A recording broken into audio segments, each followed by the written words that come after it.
차갑고 축축한 밤이었다. 빗방울이 내 차의 창문을 두드리는 소리가 마치 세상의 모든 슬픔을 토해내는 듯했다. 나는 습관처럼 한적한 길을 택해 집으로 향하고 있었다. 비에 젖은 가로등 불빛은 흐릿했고 차 안은 정적에 잠겨 있었다. 라디오를 켜도 음악을 들어도 채워지지 않는 공허함이 내 안에 늘 존재했다. 나는 성공한 CEO라는 타이틀을 가지고 있었다. 굴지의 기업을 이끌고 있었고 사람들은 나를 존경하며 부러워했다. 하지만 내게는 그 흔한 가족 사진 한 장 없었다. 퇴근 후 돌아올 빈집, 차가운 침대만이 나를 기다리고 있었다. 그 모든 성공은 공허함을 채우기 위한 발버둥일 뿐이었다. 그날 밤 나는 잠시 횡단보도 앞에 멈춰 섰다. 신호등은 빨간불이었다. 그때였다. 갑자기 뒷좌석 문이 덜컥 열리는 소리가 들렸다. 나는 깜짝 놀라 백미러로 뒤를 돌아보았다. 조수석에는 아무도 없었고 뒷좌석에는 아주 작은 아이가 젖은 몸으로 앉아 있었다. 아이는 두꺼운 후드티를 입고 있었는데 얼굴에는 빗방울이 송골송골 맺혀 있었다. 아이의 눈은 크고 맑았지만 그 안에 담긴 것은 낯선 사람의 채 무작정 올라탄 아이의 막연한 두려움이었다. 아저씨, 여기 택시 맞죠? 아이의 목소리는 너무나 작고 떨려서 빗소리에 파묻힐 뻔했다. 나는 할 말을 잃었다. 내 차는 최고급 세단이었고 누가 봐도 택시가 아니었다. 경호원들은 늘 내 뒤를 따랐지만 그날은 늦은 시간이라 모두 돌려보낸 후였다. 나는 잠시 당황했다가 이내 차분하게 말했다. 아가야, 미안하지만 이 차는 택시가 아니란다. 아이의 얼굴에 실망감과 동시에 패닉이 스치는 것이 보였다. 아이는 울먹이며 말했다. 그럼 저 이제 어떡해요? 돈도 없는데. 아이의 손에는 낡은 인형 하나가 꼭 쥐어져 있었다. 나는 순간 마음이 아파왔다. 이런 늦은 밤에 비까지 오는데 혼자라니. 부모는 어디에 있는 건지, 어디까지 가야 하니 내가 데려다 줄게. 나는 나도 모르게 그렇게 말했다. 아이는 내 말에 희미한 희망을 보았지만 이내 고개를 저었다. 아니에요. 아저씨도 바쁘실 텐데. 아이는 주머니에서 꼬깃꼬깃한 무언가를 꺼냈다. 이거라도 드릴게요. 택시비 대신이에요. 그것은 낡고 바래진 사진 한 장이었다.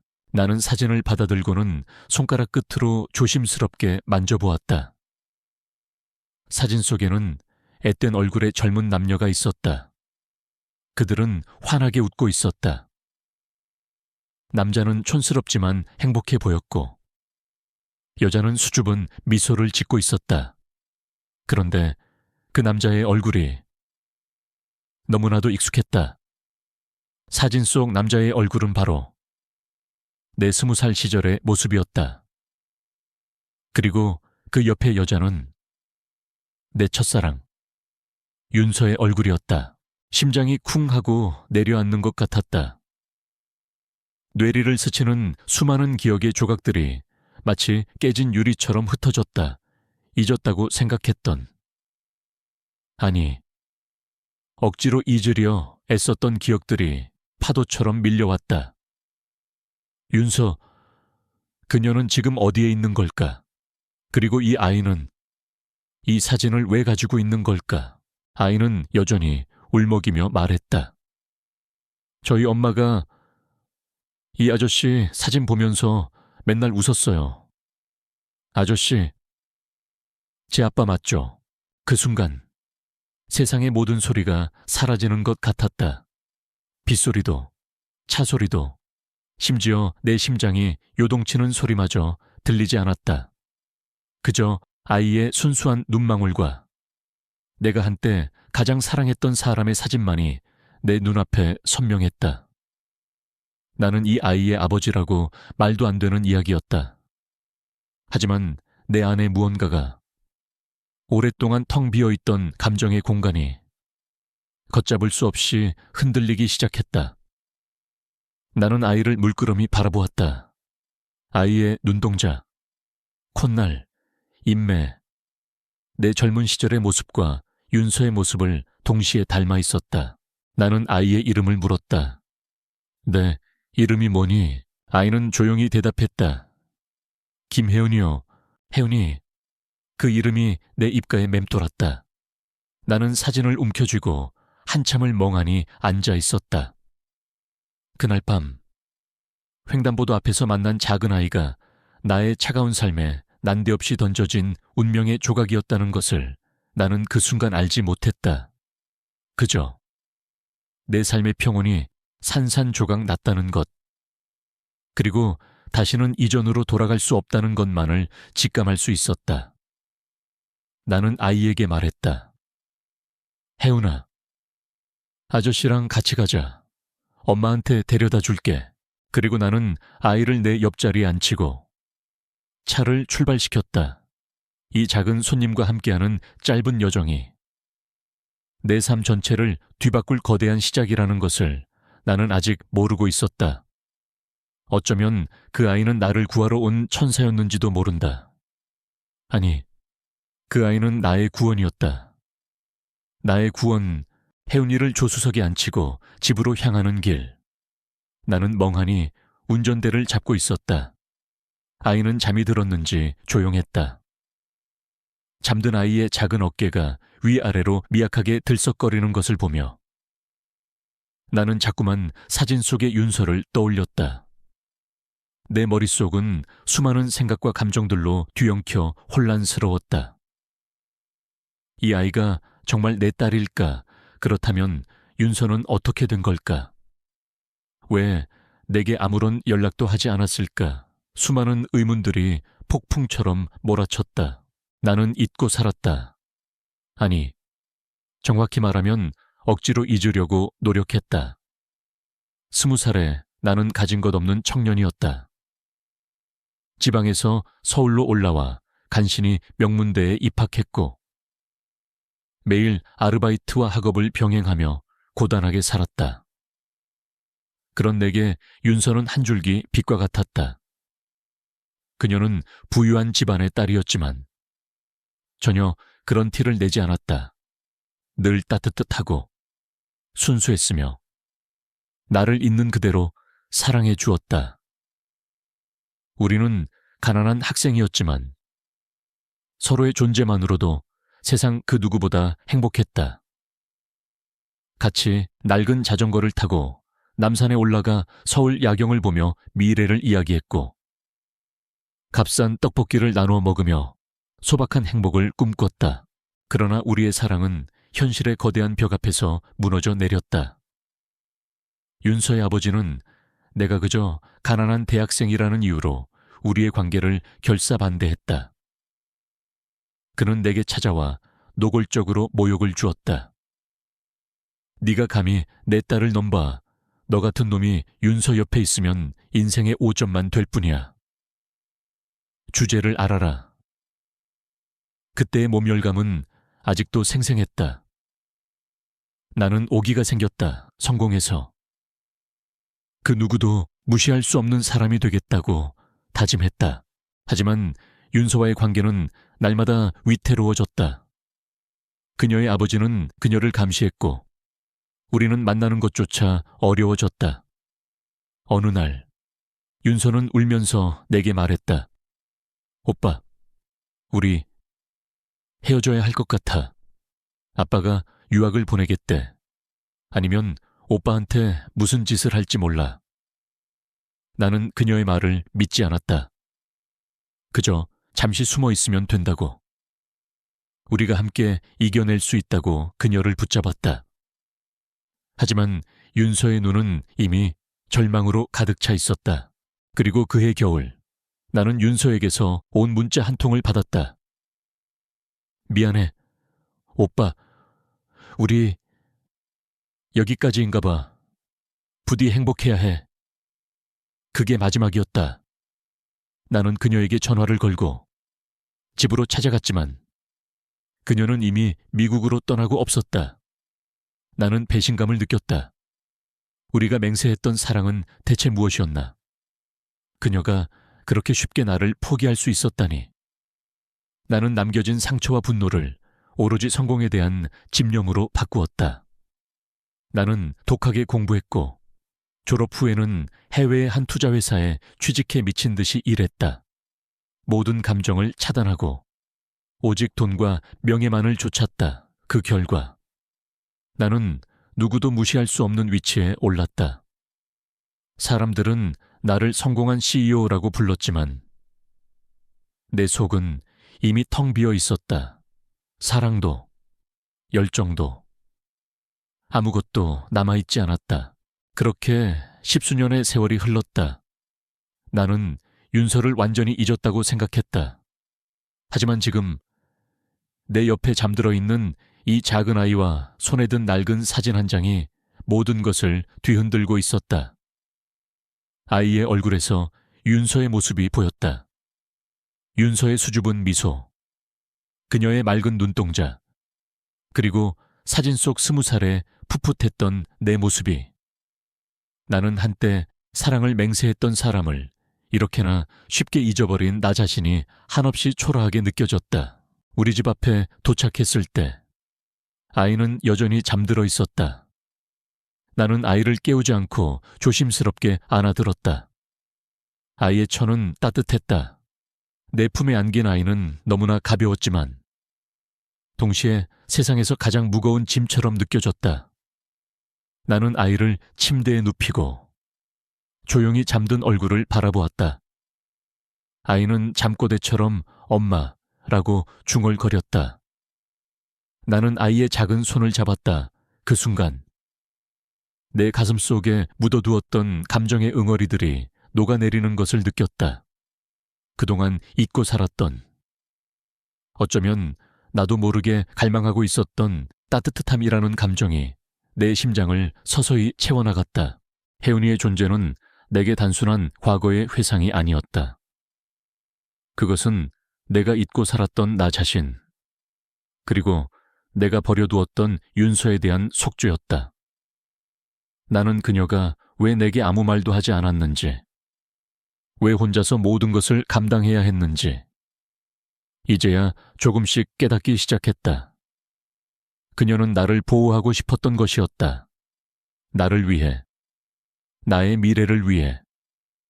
그녀는 기꺼이 모든 것을 희생했던 것이었다. 나는 그제야 나의 오만함과 어리석음을 통렬하게 후회했다. 내가 성공을 좇는 동안 그녀는 혼자서 얼마나 외롭고 힘든 시간을 보냈을까. 나는 그 모든 세월 동안 그녀에게 빚을 지고 있었다. 나는 혜은이의 사진을 꺼내어 다시 보았다. 사진 뒷면에는 펜으로 쓴 희미한 글씨가 보였다. 아빠, 우리 꼭 다시 만나요. 사랑해요. 혜은이의 글씨였다. 나는 그 글씨를 보며 눈물이 핑 돌았다. 이 아이는 나를 찾기 위해 얼마나 많은 용기를 냈을까. 이 사진 한 장이 우리를 다시 연결시켜 준 것이었다. 밤늦도록 나는 혜은이의 잠든 모습을 지켜보았다. 그리고 결심했다. 나는 이 아이의 아버지로서, 윤서의 옛 연인으로서 내가 잃어버렸던 모든 것을 되찾아야 한다고, 그리고 그들을 지켜주어야 한다고. 그것이 지난 세월 내가 저지른 모든 잘못에 대한 유일한 속죄가 될 것이라고. 고요했던 내 삶에 혜은이가 들어온 첫날 아침은 마치 오래 묵은 먼지가 걷히고 햇살이 쏟아져 들어온 것처럼 생경했다. 나는 평소보다 일찍 일어났다. 평소라면 늦게까지 회사에 남아있거나 집으로 와서도 서재에 박혀 일에 몰두했을 시간이었다. 하지만 그날 아침 나는 혹시나 혜은이가 놀랄까봐 조심스럽게 거실로 나와 아이의 방문을 열어보았다. 아이는 아직 곤히 잠들어 있었다. 나는 그제야 안심하고 씻으러 들어갔다. 회사에 가야 하는 것은 분명했지만 왠지 모르게 발걸음이 떨어지지 않았다. 아이를 혼자 두고 갈 수가 없었다. 혜은이의 엄마는 연락이 되지 않았다. 전날 밤, 혜은이가 알려준 번호로 수십 통을 걸어보았지만 신호음만 울릴 뿐이었다. 나는 혹시 모를 상황에 대비해 출근 시간을 늦추기로 했다. 서둘러 샌드위치를 만들고 우유를 데워 식탁에 차려놓았다. 평생 단 한 번도 해본 적 없는 일이었다. 이런 사소한 행동 하나하나가 내게는 너무나 낯설었지만 동시에 가슴 한구석을 따뜻하게 만들었다. 혜은이가 잠에서 깬 건 아침 8시가 넘어서였다. 아이는 낯선 방에서 눈을 뜨고 잠시 어리둥절한 표정을 짓더니 이내 거실로 나왔다. 나를 발견한 아이는 조금 경계하는 듯 했지만 식탁에 차려진 샌드위치를 보고는 눈이 동그래졌다. 아저씨, 이거 저 먹으라고 만든 거예요. 배고플 텐데 먹어. 아이는 조심스럽게 샌드위치를 한 입 베어 물었다. 그리고는 눈을 반짝이며 말했다. 맛있어요, 엄마가 만든 것보다 더요. 그 말에 나는 괜스레 기분이 좋아졌다. 아이는 샌드위치를 개눈 감추듯 먹어치우고는 우유까지 깨끗하게 마셨다. 식사를 마친 혜은이는 나를 물끄러미 바라보았다. 아저씨, 근데 아저씨는 정말 제 아빠 맞아요. 아이는 순수한 눈망울로 나를 똑바로 쳐다보았다. 나는 대답을 망설였다. 섣불리 그래, 내가 네 아빠야 라고 말할 수도 없었고 그렇다고 아니라고 부정할 수도 없었다. 나는 혜은이의 사진을 만지작거리며 말했다. 혜은아, 아저씨는 내 엄마를 아주 오래전에 만났었어. 내 엄마는 지금 어디 있니? 아이는 고개를 푹 숙였다. 병원에 있어요. 엄마가 많이 아파서 저 혼자 병원에 두고 갔어요. 그 말을 듣자마자 내 심장이 쿵하고 떨어지는 것 같았다. 나는 아이가 울까봐 걱정하며 조심스럽게 물었다. 무슨 병원 엄마 병실 번호는 알아. 혜은이는 고개를 젓다가 작은 손으로 가방에서 낡은 수첩을 꺼냈다. 수첩에는 삐뚤빼뚤한 글씨로 병원 이름과 병실 번호가 적혀 있었다. 나는 당장이라도 차를 몰고 병원으로 달려가고 싶었다. 하지만 혜은이를 혼자 둘 수는 없었다. 나는 회사에 긴급한 일이 생겼다고 말하고는 혜은이를 데리고 병원으로 향했다. 병원 복도는 소독약 냄새와 함께 차가운 공기가 흘렀다. 혜은이는 내 손을 꼭 잡고 있었다. 병실 문 앞에 다다르자 나는 왠지 모르게 심장이 조여 오는 것을 느꼈다. 10수년 만에 윤서를 다시 만난다는 긴장감, 그리고 그녀가 아프다는 사실에 대한 막연한 불안감이 나를 짓눌렀다. 나는 심호흡을 하고 문을 열었다. 병실 안에는 창밖을 멍하니 바라보고 있는 여자가 있었다. 그녀는 내가 기억하는 윤서보다 훨씬 마르고 초췌해 보였다. 그녀의 얼굴에는 깊은 그늘이 드리워져 있었고 손에는 힘줄이 앙상하게 튀어나와 있었다. 하지만 나는 한눈에 그녀가 윤서라는 것을 알아볼 수 있었다. 그녀의 눈빛, 그리고 그 눈빛에 담긴 깊은 슬픔은 변하지 않았다. 윤서야, 내 목소리에 그녀가 천천히 고개를 돌렸다. 그녀의 눈동자가 나와 혜은이를 번갈아 보며 흔들리기 시작했다. 그녀는 믿을 수 없다는 표정으로 나를 바라보았다. 지훈아, 네가 왜 여기에?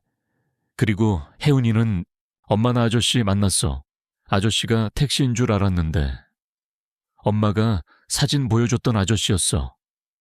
혜은이가 해맑게 웃으며 윤서에게 달려갔다. 윤서는 혜은이를 품에 안고 떨리는 목소리로 물었다. 혜은아, 너 어떻게 여기에 온 거야, 아저씨랑? 아빠랑 그녀의 눈에는 두려움과 혼란이 가득했다. 나는 윤서에게 다가가 그녀의 손을 잡았다. 그녀의 손은 얼음장처럼 차가웠다. 윤서야, 이제야 찾았어. 내가 너무 늦었지. 그녀는 내 손을 뿌리쳤다. 네가 여기 왜 와 이제 와서. 혜은이는 네 딸이 아니야. 착각하지 마. 그녀는 거짓말을 하고 있었다. 그녀의 목소리는 떨렸고 눈에는 이미 눈물이 가득했다. 나는 그녀가 나를 보호하기 위해, 혜은이를 보호하기 위해 거짓말을 하고 있다는 것을 알고 있었다. 괜찮아. 윤서야, 이제 아무것도 혼자 감당하지 않아도 돼. 내가 왔잖아. 내가 너랑 혜은이, 이제 내가 지켜줄게. 나는 그녀의 차가운 손을 다시 잡고 그녀의 눈을 똑바로 바라보았다. 그녀는 결국 참지 못하고 눈물을 쏟아냈다. 그 눈물은 지난 10수년간 그녀가 혼자 감당해야 했던 모든 고통과 슬픔을 말해주고 있었다. 나는 혜은이를 품에 안고 울고 있는 그녀의 어깨를 조심스럽게 감싸주었다. 그제야 나는 내가 왜 존재해야 하는지, 내가 가진 모든 성공이 왜 필요했는지를 깨달았다. 그것은 바로 이 순간, 이 두 사람을 지키기 위함이었다. 나는 윤서와 혜은이를 내 채 태우고 병원 밖으로 나왔다. 윤서는 여전히 내게서 시선을 피하고 있었다. 그녀의 얼굴에는 회한과 함께 낯선 냉기가 흘렀다. 나는 조용히 차를 몰아 근처의 한적한 카페로 향했다. 빗줄기는 여전히 거셌고 유리창을 두드리는 소리만이 우리 사이에 침묵을 메웠다. 혜은이는 뒷좌석에서 곤히 잠들어 있었다. 그녀의 존재만이 우리가 억지로라도 마주해야 할 이유를 만들어 주었다. 카페에 앉아 따뜻한 차를 시키자. 윤서는 겨우 입을 열었다. 이제 만족해. 혜은이까지 데려와서 날 비참하게 만들고 싶었던 거야. 그녀의 목소리에는 날카로운 가시가 박혀 있었다. 나는 그녀의 비난을 담담히 받아들였다. 미안해. 정말 미안해. 미안. 내가 왜 미안해? 네가 미안해 할 이유가 뭐가 있어? 넌 네가 원하는 대로 성공했잖아. 내가 보고 싶어서 온 게 아니잖아. 네가 가진 그 돈으로 혜은이 엄마를 사려는 거잖아. 그녀의 목소리가 점점 커졌다. 카페에 있던 몇몇 손님들이 우리를 쳐다보았다. 나는 애써 그녀를 진정시켰다. 윤서야, 제발 오해하지 마. 나는 정말 너와 혜은이를 찾고 싶었어. 혜은이의 사진을 보고 내 자신이 얼마나 한심한지 깨달았어. 나는 그저 너에게 용서를 구하고 싶어. 윤서는 코웃음을 쳤다. 용서받을 자격 없어. 내가 지난 10몇 년을 어떻게 살았는지 알아. 부모님께 버림받고 가진 것 하나 없이 혼자서 혜은이를 키웠어. 아르바이트를 3개씩 뛰면서 끼니를 걸으면서도 혜은이한테는 굶기지 않으려고 애썼어. 혜은이가 아프기라도 하면 나는 세상이 무너지는 것 같았어. 그때 넌 어디 있었는데? 넌 나를 배신하고 성공을 좇는 동안 나는 세상의 끝에서 혼자 외롭게 싸우고 있었어. 그런데 이제 와서 나타나서 뭘 어쩌겠다는 건데. 그녀의 말 한마디 한마디가 비수처럼 내 가슴에 박혔다. 나는 고개를 들 수 없었다. 그녀가 겪은 고통은 내가 상상할 수조차 없는 무게였다. 나는 내가 성공을 좇았던 모든 이유가 얼마나 허무한 것인지 깨달았다. 그때의 나는 윤서가 나를 버렸다고 생각했다. 그래서 나는 복수라도 하듯 성공에 매달렸다. 하지만 그녀는 나를 위해, 우리의 미래를 위해 모든 것을 포기했던 것이었다. 내가 잘못했어. 내가 너의 진심을 몰랐어. 네가 보낸 마지막 문자가 사실은 나를 향한 마지막 배려였는데 나는 그걸 알아채지 못했어. 네가 떠난 후에 나는 너를 원망하고 증오했어. 그런데 나는 너와 나 자신을 모두 잃어버렸던 거야. 미안해.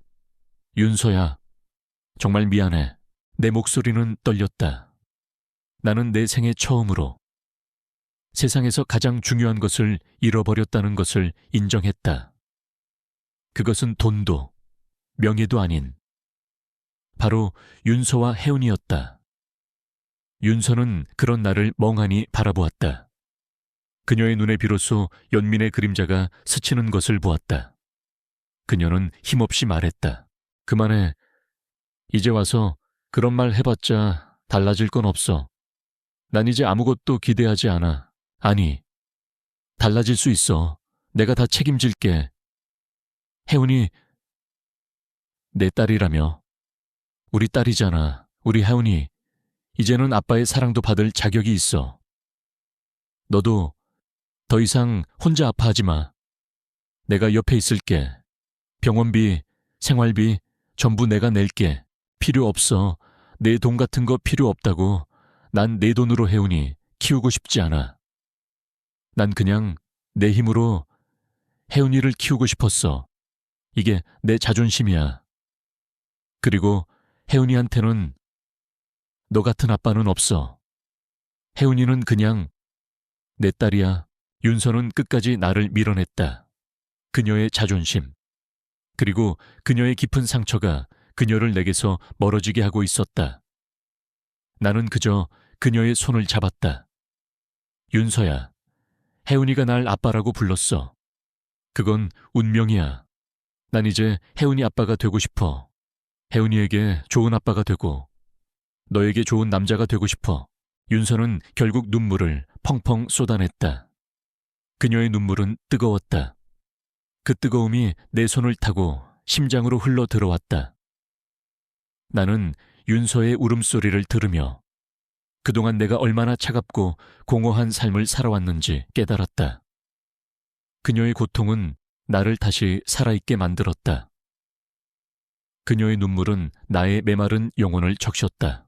우리는 그렇게 한참을 말없이 앉아 있었다. 카페 창밖으로 빗줄기가 굵어졌다. 혜은이는 차 안에서 여전히 곤히 잠들어 있었다. 나는 윤서에게 물었다. 병원 다시 갈 거야 아니면 혜은이랑 우리 집으로 갈래? 윤서는 대답 대신 내 손을 잡고 있는 그녀의 손 위에 자신의 다른 손을 올려놓았다. 그것은 어쩌면 그녀의 작은 허락이었을지도 모른다. 그녀는 여전히 나를 완전히 용서하지 않았지만 적어도 나를 완전히 밀어내지도 않았다. 나는 그녀의 침묵을 긍정의 신호로 받아들였다. 나는 그녀를 데리고 병원으로 향했다. 그녀의 짐을 챙겨서 내 채에 실었다. 그리고 혜은이와 함께 다시 내 집으로 돌아왔다. 이 모든 것이 마치 꿈만 같았다. 10수년의 세월이 흐른 뒤 우리는 다시 셋이 되었다. 우리 셋이 처음으로 함께 보낸 밤은 어색함으로 가득 차 있었다. 윤서는 내 제안을 받아들여 내 집으로 왔지만 그녀의 태도는 여전히 차갑고 경계심으로 가득 차 있었다. 혜은이를 내 방 침대에 눕혀 재우고 나는 조심스럽게 혜은이의 옆에 누웠다. 윤서는 다른 방에서 잠들었다. 우리 사이에는 보이지 않는 투명한 벽이 서 있었다. 그 벽은 10수년의 세월이 남긴 상처와 오해로 만들어진 것이었다. 다음 날 아침, 혜은이는 나를 아저씨라고 부르며 식탁에 앉았다. 나는 어제처럼 샌드위치를 만들고 윤서에게도 따뜻한 차를 내밀었다. 윤서는 말없이 차를 마셨다. 그녀는 여전히 눈빛으로 나를 밀어내고 있었다. 그녀에게는 내가 혜은이의 아빠가 되는 것도 그녀를 돕겠다는 것도 모두 그녀의 자존심을 짓밟는 행위처럼 보였다. 나는 조급해하지 않기로 했다. 그녀가 내게 마음을 열 때까지 천천히 기다려주기로 했다. 나는 혜은이에게 세상에서 가장 좋은 아빠가 되어주려 노력했다. 아침에는 혜은이가 좋아하는 샌드위치를 만들었고 퇴근 후에는 혜은이가 보고 싶어 했던 만화 영화를 함께 보았다. 나는 혜은이의 유치원에 가서 하원하는 아이를 기다렸고 아이의 작은 손을 잡고 동네 놀이터에서 그네를 밀어주기도 했다. 혜은이는 처음에는 어색해했지만 이내 내게 마음을 열었다. 아저씨는 진짜 아빠 같아요 라고 말하며 환하게 웃을 때마다 내 가슴은 벅차올랐다. 하지만 윤서의 반응은 달랐다. 그녀는 내가 혜은이에게 잘해줄수록 더 복잡한 감정을 드러냈다. 질투, 고마움, 그리고 미안함이 뒤섞여 있는 듯했다. 당신이 이렇게 혜은이한테 잘해주는 거, 혜은이한테는 더 큰 상처가 될 수도 있어요. 나중에 또다시 사라져버리면 어쩌려고요. 그녀의 말은 내 가슴을 찔렀다. 나는 그녀에게 내가 다시는 사라지지 않겠다는 것을 증명해야 했다.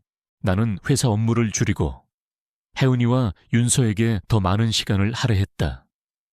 나는 윤서가 좋아했던 음악을 찾아 틀었고 그녀가 좋아하는 음식들을 요리해 주었다. 처음에는 묵묵부답이던 그녀도 점차 마음을 열기 시작했다. 그녀는 내가 만든 음식을 먹으며 예전에도 요리 잘했는데 라고 중얼거렸고 내가 틀어놓은 음악을 들으며 조용히 눈물을 훔치기도 했다. 나는 그녀의 작은 변화 하나하나에 희망을 보았다. 그러나 우리가 함께하는 모습을 본 주변 사람들의 시선은 따뜻하지 않았다. 나의 성공을 질투하는 동료들은 회장님, 갑자기 어디서 아이와 부인을 데리고 오셨습니까? 라며 비아냥거렸고 일부는 윤서가 내 돈을 노리고 혜은이를 이용하는 것이라며 수군거렸다. 그들의 시선은 마치 칼날처럼 날카로웠다. 나는 그들에게 내 개인적인 삶은 상관할 바가 아니라고 단호하게 말했지만 그들의 속삭임은 멈추지 않았다. 한 번은 혜은이의 유치원 친구 엄마가 내게 다가와 혜은이 아버님이시라고 들었는데 혹시 혜은이 친어머니는 아니시죠? 라고 묻는 일도 있었다. 그녀의 눈빛에는 호기심과 함께 노골적인 경멸이 담겨 있었다. 나는 화를 참으며 혜은이는 제 딸이 맞고 저분은 혜은이 엄마입니다라고 말했다. 윤서는 그 상황을 보고 크게 상처받은 듯했다. 그날 밤 윤서는 나에게 말했다. 이런 시선을 당신도 견딜 수 있겠어요. 당신의 명성에 해가 될 거예요. 내가 혜은이와 같이 나갈게요. 그냥 우리 둘이 살게요. 나는 그녀의 손을 잡았다. 윤서야, 내 명성 같은 건 중요하지 않아. 내가 가장 후회하는 건 너와 혜은이를 잃어버렸던 거야. 사람들의 시선은 잠시뿐이야. 우리는 그 시선보다 더 강해질 수 있어. 우리가 함께한다는 사실이 중요해. 우리 이제 같이 살자. 혜은이에게도 너에게도 이제는 내가 필요해. 아니, 나도 너희가 필요해. 그 말에 윤서는 눈물을 흘렸다. 그녀의 눈빛에는 더 이상 경계심이 없었다. 그 대신 깊은 슬픔과 함께 나를 향한 이해와 연민이 담겨 있었다. 그녀는 내게서 등을 돌리고 묵묵히 창밖을 바라보았다. 그날 밤 나는 윤서의 마음속에 쌓여있던 견고한 벽이 조금씩 허물어지는 것을 느낄 수 있었다. 우리는 매일 밤 혜은이가 잠든 후에야 대화를 나누었다. 나는 그녀에게 지난 10수년간 내가 겪었던 외로움과 공허함에 대해 솔직하게 털어놓았다. 그녀는 내게 혜은이를 키우며 겪었던 고통과 희망에 대해 이야기해 주었다. 우리는 서로의 아픔을 나누며 점차 서로를 이해하기 시작했다. 그리고 그 과정에서 우리는 잃어버렸던 사랑을 다시 발견하고 있었다. 나는 윤서와 혜은이의 아빠로 살아가는 것에 점차 익숙해졌다. 나의 삶은 더 이상 공허하지 않았다. 아침에 눈을 뜨면 나를 보며 웃어주는 혜은이의 얼굴이 있었고 밤늦도록 불이 켜져 있던 내 서재는 이제 가족의 온기로 가득한 것일로 바뀌었다. 나는 윤서가 좋아했던 음악들을 들으며 그녀와 함께 차를 마셨고 혜운이의 학교 숙제를 봐주며 소박한 행복을 느꼈다. 우리는 셋이서 함께하는 모든 순간들을 소중히 여겼다. 하지만 행복은 오래가지 않았다. 윤서의 병이 재발했다. 병원에 정기적으로 검진을 받으러 갔다가 의사로부터 청천벽력 같은 소식을 들었다. 윤서의 병은 생각보다 심각했고 당장 수술을 해야만 했다. 나는 그 사실을 듣고 충격에 빠졌다. 윤서는 그동안 내게 자신의 병에 대해 자세히 말하지 않았다. 그녀는 혼자서 모든 것을 감당하려 했던 것이다. 나는 그녀의 고통을 함께 나누지 못했다는 사실에 깊은 자책감을 느꼈다. 지훈아, 나 괜찮아. 걱정하지 마. 윤서는 오히려 나를 위로했다. 그녀의 얼굴은 병색이 완연했지만 그녀의 눈빛은 흔들림이 없었다. 그녀는 그동안 혼자서 얼마나 많은 고통을 이겨냈을까. 나는 그녀의 손을 잡고 눈물을 흘렸다. 아니, 안 괜찮아. 왜 내게 아무 말도 하지 않았어? 왜 혼자서 모든 것을 감당하려 했어? 당신에게 짐이 되고 싶지 않았어. 그리고 혜은이에게도 엄마가 아픈 모습을 보여주고 싶지 않았어. 그녀의 목소리는 미약했다. 나는 이제야 당신을 다시 만났는데 다시 헤어지고 싶지 않아. 혜은이와 당신, 두 사람을 두고 싶지 않아. 나는 의사에게서 수술에 대한 모든 설명을 들었다. 수술은 성공 확률이 높지 않았고 수술 후 회복 과정도 매우 힘들 것이라고 했다. 나는 모든 것을 걸고라도 윤서를 살리고 싶었다. 나의 모든 것을 다 바쳐서라도 그녀와 혜은이를 지키고 싶었다.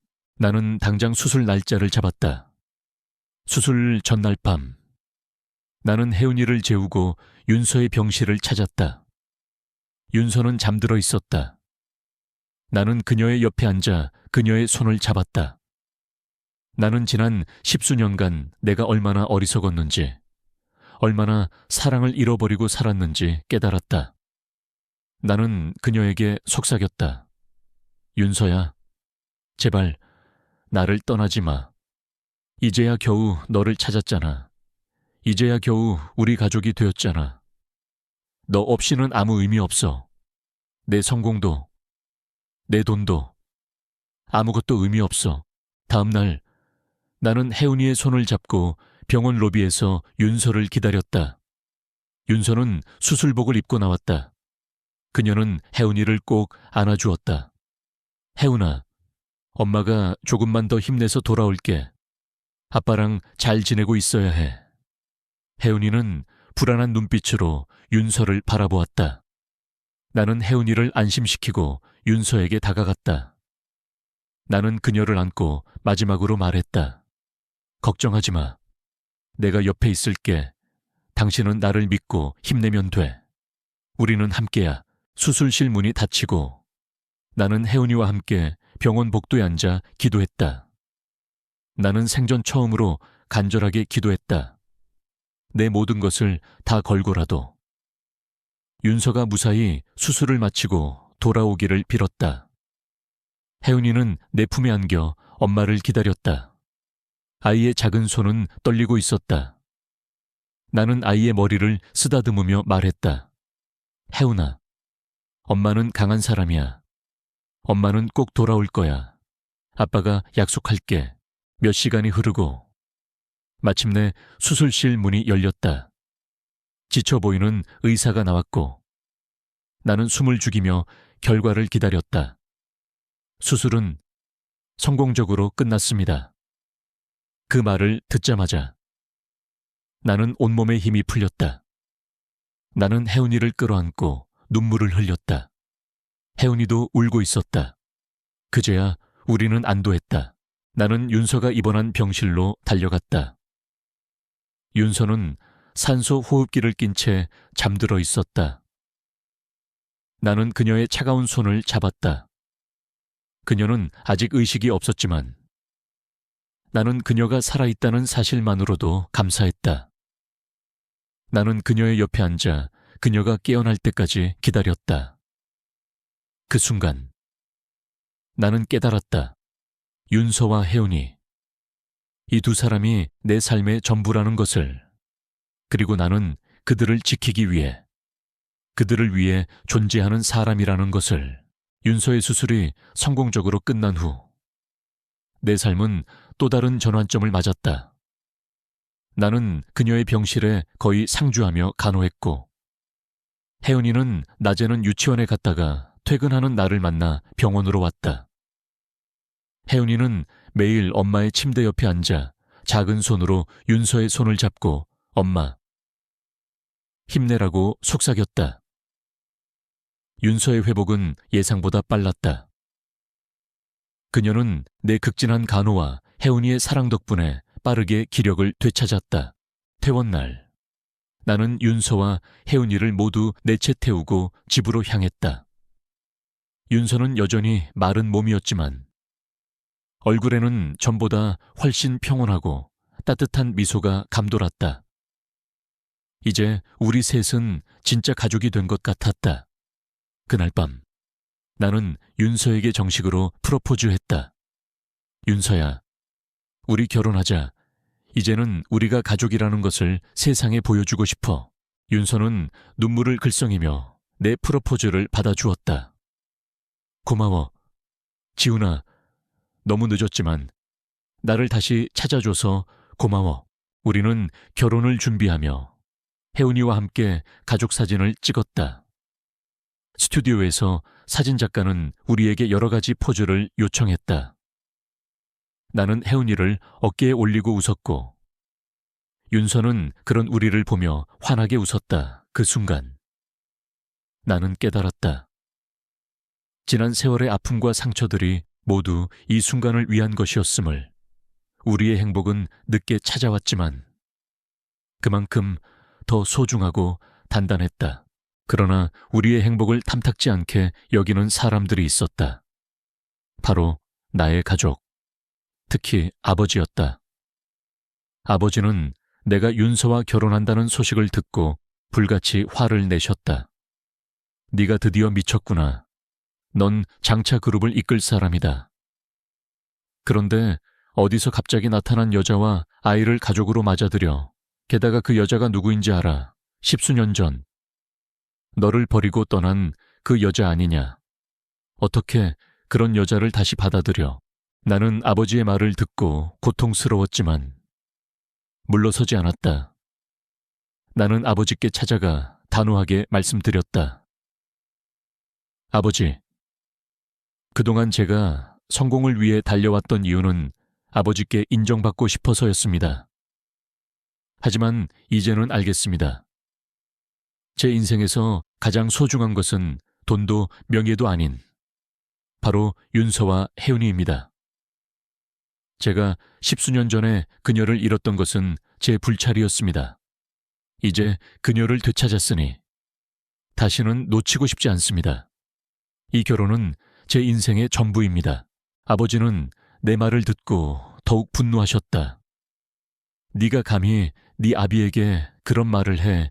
네가 이렇게 철없는 짓을 한다면 나는 너를 아들로 인정할 수 없다. 네가 그 여자와 결혼하는 순간 너는 이 집안의 사람도 아니고 그룹의 후계자도 아니다. 모든 것을 잃게 될 것이다. 나는 아버지의 위협에도 흔들리지 않았다. 좋습니다. 아버지, 제게는 아버지의 재산도 후계자 자리도 중요하지 않습니다. 저는 그저 사랑하는 아내와 딸과 함께 평범하게 살고 싶습니다. 그리고 아버지는 혜은이를 만나보셔야 합니다. 혜은이는 저와 윤서의 아이입니다. 아버지의 손녀입니다. 아버지는 내 말을 듣고 놀라셨다. 그제야 아버지는 잠시 침묵하셨다. 나는 그 틈을 타 혜은이의 사진을 아버지께 보여드렸다. 사진 속 해맑게 웃고 있는 혜은이의 모습을 보고 아버지의 얼굴에 미묘한 변화가 스치는 것을 나는 놓치지 않았다. 나는 아버지께 모든 진실을 말씀드렸다. 내가 윤서와 헤어진 후 그녀가 혼자서 혜은이를 낳고 키웠다는 사실, 그리고 그녀가 아파서 병원에 있었다는 사실까지 아버지는 충격에 휩싸인 듯했다. 그는 한동안 아무 말 없이 혜은이의 사진만을 바라보셨다. 그 사진 속에서 아버지는 당신의 젊은 시절을, 그리고 나의 어린 시절을 보셨을 것이다. 나는 아버지의 눈에서 처음으로 후회와 슬픔의 감정을 읽을 수 있었다. 나는 알고 있었다. 아버지도 나처럼 외로운 삶을 살아왔다는 것을, 그리고 아버지의 삶 역시 성공을 향한 집념 때문에 진정한 행복을 놓쳐버렸다는 것을. 아버지와의 대화는 내게 큰 용기를 주었다. 아버지는 그날 이후 아무 말씀도 하지 않으셨지만 나는 그 침묵 속에서 아버지의 갈등과 고민을 읽을 수 있었다. 나는 윤서와 혜은이에게 아버지와의 대화에 대해 이야기했다. 윤서는 걱정스러운 표정으로 결국 당신의 가족에게 인정받지 못하면 당신도 힘들지 않겠어요? 라고 물었다. 나는 그녀의 손을 잡고 말했다. 괜찮아. 윤서야, 이제 우리에게는 서로가 있잖아. 그리고 아버지는 혜은이를 보셨어. 그게 시작이야. 그러나 우리의 행복은 또다시 시험대에 올랐다. 윤서의 병이 재발했다. 지난번보다 훨씬 더 심각했다. 의사는 긴급 수술을 권했다. 나는 모든 것을 뒤로하고 윤서의 병실로 달려갔다. 윤서는 침대에 누워 힘없이 미소 지었다. 지훈아, 미안해. 다시 당신에게 짐을 지우게 되어서. 나는 그녀의 손을 잡고 눈물을 흘렸다. 무슨 소리야. 윤서야, 당신은 내 짐이 아니야. 당신은 내 삶이야. 이제는 내가 당신을 지켜줄게. 제발, 포기하지 마. 이번 수술은 지난번보다 훨씬 위험했다. 성공 확률은 50%도 채 되지 않는다고 했다. 나는 의사에게 간절하게 부탁했다. 선생님, 제발 저희 아내를 살려주십시오. 제가 가진 모든 것을 다 드리겠습니다. 어떤 대가라도 치르겠습니다. 의사는 그런 나를 안타까운 눈빛으로 바라보았다. 최선을 다하겠습니다. 하지만 마음의 준비를 하시는 것이 좋겠습니다. 수술 전날 밤, 나는 혜은이를 재우고 윤서의 병실로 갔다. 윤서는 잠들어 있었다. 나는 그녀의 옆에 앉아 그녀의 앙상한 손을 잡았다. 그녀의 천은 차가웠다. 나는 그녀에게 속삭였다. 윤서야, 내일 우리에게 무슨 일이 생기든 나는 당신과 함께 할 거야. 당신은 내 인생의 유일한 구원이었어. 당신이 없었다면 나는 평생 차가운 성공의 탑에서 외롭게 살았을 거야. 혜은이를 내게 데려와줘서 고마워. 다시 사랑할 수 있게 해줘서 고마워. 나는 그녀에게 해주고 싶은 말들이 너무나도 많았다. 하지만 그녀에게 더 이상 짐을 지우고 싶지 않았다. 나는 그저 그녀의 손을 잡고 조용히 눈물을 흘렸다. 그때였다. 윤서의 손가락이 미세하게 움직이는 것을 느꼈다. 그녀가 눈을 떴다. 그녀는 희미한 미소를 지으며 나를 바라보았다. 지훈아, 혜은이, 잘 부탁해. 그녀는 겨우 그 말을 남기고 다시 눈을 감았다. 나는 그녀의 손을 놓을 수 없었다. 나는 그녀가 다시는 눈을 뜨지 못할까봐 두려웠다. 내 삶에 전부가 사라질까봐 두려웠다. 나는 모든 것을 걸고 그녀를 지키고 싶었다. 수술 당일, 나는 혜은이와 함께 병원 대기실에서 초조하게 기다렸다. 혜은이는 내 품에 안겨 있었지만 아이의 몸은 잔뜩 긴장해 있었다. 나는 아이의 작은 손을 잡고 말했다. 혜은아, 엄마는 꼭 돌아오실 거야. 아빠가 약속할게. 우리 같이 엄마를 기다리자. 수술실 불빛이 꺼지고 의사가 나왔다. 나는 숨을 죽였다. 의사는 땀에 젖은 얼굴로 말했다. 수술은 성공했습니다. 하지만 아직 안심할 수는 없습니다. 고비를 넘겨야 합니다. 나는 혜은이와 함께 병원 복도에 주저앉아 눈물을 흘렸다. 우리는 서로를 끌어안고 함께 울었다. 그 순간 나는 깨달았다. 우리가 함께 울고 함께 아파하고 함께 희망을 갖는다는 사실 자체가 기적이라는 것을. 윤서의 병이 우리를 더 단단한 가족으로 만들었다. 나는 윤서가 깨어나기만을 간절히 바랐다. 그녀가 깨어나면 나는 그녀에게 말해줄 것이다. 그녀의 희생과 고통이 헛되지 않았다고. 우리가 함께할 미래가 기다리고 있다고. 그때 누군가 내 어깨를 두드렸다. 고개를 들자 아버지였다. 아버지는 복잡한 표정으로 나를 바라보셨다. 나는 아버지께 아무 말도 하지 못했다. 아버지는 내 옆에 앉아 혜은이를 쓰다듬으셨다. 그리고 나지막이 말씀하셨다. 걱정하지 마라. 너는 좋은 아비가 될 것이다. 그리고 그 아이의 엄마도 분명히 돌아올 것이다. 나는 아버지의 따뜻한 손길과 말씀에 다시 한번 눈물을 쏟았다. 아버지는 더 이상 나를 타이르지 않으셨다. 그저 나의 옆에 앉아 침묵으로 나를 위로해 주셨다. 나는 아버지의 눈에서 내 오랜 외로움을, 그리고 아버지의 오랜 외로움을 보았다. 우리가 잃어버렸던 가족의 사랑은 윤서의 생사를 건투쟁 속에서 다시 싹트고 있었다. 윤서는 기적적으로 고비를 넘겼다. 의사는 기적이라고 했다. 나는 기적이 아니라 윤서의 강한 생명력과 우리가 함께 있었기 때문이라고 믿었다. 윤서는 의식을 되찾았고 며칠 후에는 일반 병실로 옮겨졌다. 나는 윤서의 옆에서 잠들었고 혜은이는 낮에 유치원 수업을 마치고 오면 엄마 옆을 지켰다. 윤서는 약해진 몸에도 불구하고 내게 웃어주고 혜은이에게 책을 읽어주었다. 그 모습은 내게 세상 그 무엇보다 아름답고 소중했다. 병원에서 퇴원한 후 우리는 다시 함께 집으로 돌아왔다. 나는 그녀가 좋아했던 음악을 틀어놓고 따뜻한 차를 끓였다. 윤서는 창가에 앉아 내리는 햇살을 맞으며 미소 지었다. 정말 당신 덕분에 내가 다시 살아났나 봐. 고마워. 지훈아.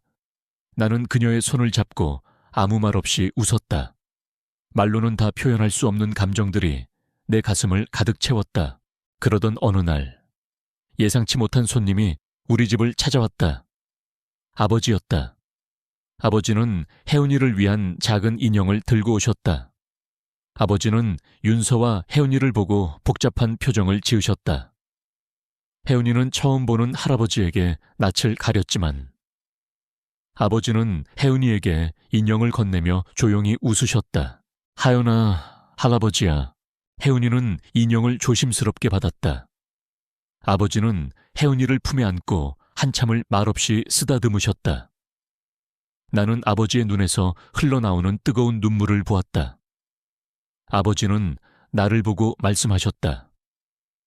지훈아, 내가 잘못했다. 너희에게 너무나 큰 상처를 주었다는 것을 이제야 깨달았구나.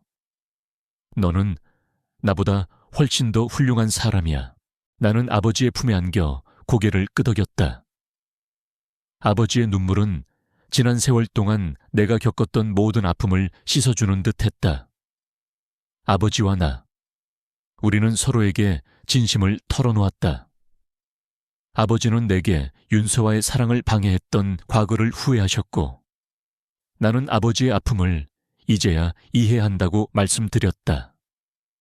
그날 이후 우리는 진정한 가족이 되었다. 윤서는 천천히 건강을 되찾았고 우리는 함께 혜은이의 유치원 발표회에 갔다.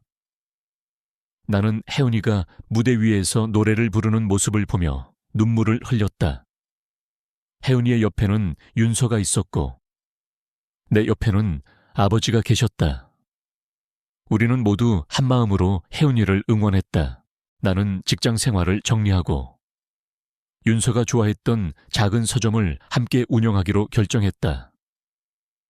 사람들은 성공한 CEO가 왜 갑자기 작은 서점을 운영하냐며 의아해했지만 내게는 더 이상 중요한 일이 아니었다. 나는 매일 아침 일찍 일어나 윤서와 함께 서점 문을 열고 저녁에는 혜은이의 손을 잡고 집으로 돌아왔다. 윤서는 서점 한켠에서 책을 읽었고 나는 따뜻한 커피를 내렸다. 서점에 찾아오는 손님들은 우리에게서 느껴지는 따뜻한 온기에 미소 지었다. 우리는 서로를 보며 웃었다. 나는 더 이상 외롭지 않았다. 내 곁에는 내가 가장 사랑하는 두 사람이 있었다. 혜은이의 해맑은 웃음소리가 서점 안에 가득 울려 퍼졌다. 늦은 저녁, 서점 문을 닫고 집으로 돌아오는 길. 우리는 세 명이 나란히 손을 잡고 걸었다. 혜은이는 내 손과 윤서의 손을 번갈아 잡으며 싱긋 웃었다. 그때 나는 문득 깨달았다. 우리가 잃어버렸던 모든 것들이 결국 우리를 더 나은 삶으로 이끌어 주었다는 것을, 그리고 운명은 우리가 가장 절망했을 때 가장 따뜻한 방식으로 우리를 구원해 주었다는 것을. 서점의 문을 닫고 집으로 돌아오는 길은 늘 평화롭고 따뜻했다. 혜은이는 내 한 손을, 윤서의 다른 한 손을 잡고 깡충거리며 걸었다. 우리는 서로를 보며 웃었고 그 웃음소리는 밤거리를 환하게 밝혔다. 나는 더 이상 외롭지 않았다. 내게는 곁을 지켜주는 가족이 있었고 그들의 존재는 내 삶의 모든 것을 채워주었다. 어느 날 저녁, 혜은이가 잠든 후 나는 윤서에게 조용히 물었다. 윤서야, 우리 결혼식 올릴까? 성대하고 화려한 결혼식 말고 조용하고 따뜻한 결혼식, 혜은이도 함께하는 결혼식. 윤서는 환하게 웃었다. 좋아. 지훈아, 혜은이가 화동을 하면 좋겠다. 우리는 조촐한 결혼식을 준비했다. 예식장 대신 우리가 처음 만났던 횡단보도 근처의 작은 교회에서 식을 올리기로 했다. 초대된 손님은 부모님과 몇몇 가까운 친구들 뿐이었다. 아버지는 우리를 축복해 주셨고 어머니는 윤서와 혜은이를 따뜻하게 안아주셨다. 그동안의 모든 오해와 상처들이 눈 녹듯 사라지는 순간이었다. 결혼식 날, 윤서는 순백의 드레스를 입고 내게 다가왔다. 혜은이는 하얀 꽃바구니를 들고 우리 앞에서 걸었다. 그 모습은 내게 세상에서 가장 아름다운 그림처럼 느껴졌다. 윤서의 손을 잡고 서약할 때 나는 눈물이 났다. 나는 내 삶의 가장 어두운 순간에 잃어버렸던 모든 것을 다시 찾았다. 사랑, 가족, 그리고 나 자신. 나는 혜은이와 윤서의 손을 잡고 내가 찾은 구원의 빛을 평생 놓지 않겠다고 다짐했다. 결혼식이 끝난 후 우리는 혜은이와 함께 우리 집으로 돌아왔다. 나는 윤서의 손을 잡고 혜은이의 머리를 쓰다듬었다. 이제 정말 우리 가족이 되었네. 윤서는 내게 기대며 말했다. 고마워. 지훈아, 당신을 다시 만난 건 내게 가장 큰 행운이었어. 나는 윤서를 안고 말했다. 아니, 윤서야, 혜은이가 나에게 와준 것이 내 인생의 가장 큰 행운이었어. 혜은이가 아니었다면 나는 평생 당신을 찾지 못했을 거야. 이 모든 것은 혜은이의 덕분이야. 우리는 그날 밤 혜은이가 좋아하는 동화책을 읽어주었다. 동화책 속 공주님과 왕자님은 행복하게 살았다고 했다. 우리처럼 우리의 삶은 그렇게 평범하게 흘러갔다. 아침에는 함께 밥을 먹고 오후에는 서점에 가서 책을 읽고 손님을 맞이하고 저녁에는 혜은이와 함께 놀고 잠들었다. 나는 더 이상 최고급 세단을 타지 않았고 값비싼 정장을 입지도 않았다. 하지만 내 삶은 그 어떤 때보다 풍요로웠다. 나는 내가 가장 중요하게 생각했던 것들을 모두 놓아버렸을 때 진정한 행복을 얻었다는 것을 깨달았다. 가끔 나는 횡단보도를 지날 때마다 그날 밤을 떠올린다. 빗속에서 작은 아이가 내 차 문을 두드렸던 그 순간. 그것은 우연이 아니었다. 그것은 운명이었다. 나의 텅 비어있던 삶에 한 줄기 빛을 던져준 운명. 혜은이는 내가 잃어버린 과거의 아픔을 치유해주고 내게 미래의 희망을 안겨주었다. 그녀는 내가 만난 가장 작은 택시였고 동시에 내 삶을 구원한 가장 위대한 기적이었다. 우리의 이야기는 여기서 끝이 난다. 화려한 성공도, 극적인 반전도 없는 지극히 평범한 이야기. 하지만 이 이야기는 내 삶의 전부였다. 사랑은 잃어버렸다고 생각할 때 다시 찾아오고, 가족은 예측 불가능한 순간에 나타나 우리의 삶을 송두리째 바꿔놓는다. 내가 그랬던 것처럼